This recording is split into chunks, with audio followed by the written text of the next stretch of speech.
அஸ்ஸலாமு அலைக்கும். ஆப்பத்துக்கு ஆட்டுறதை பற்றி சொன்னேன். நேற்று ஆப்பத்துக்கு போட்டிருக்கேன். இப்போ காலை நேரத்தில் ஆட்டி வச்சுருவேன்.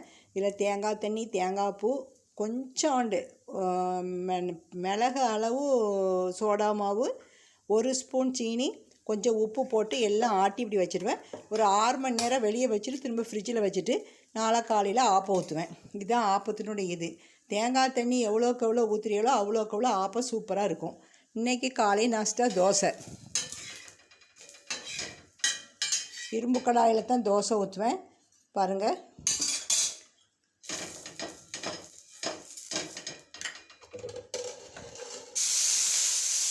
கல் காஞ்சோன்னு லைட்டாக தண்ணி தொளிச்சிட்டு ஊற்றுங்க.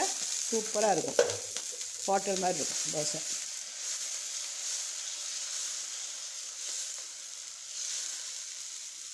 பாருங்கள், நீங்கள் ஹோட்டலுக்கு போயே சாப்பிட வேண்டாம், வீட்டிலே சாப்பிட்டுக்கலாம்.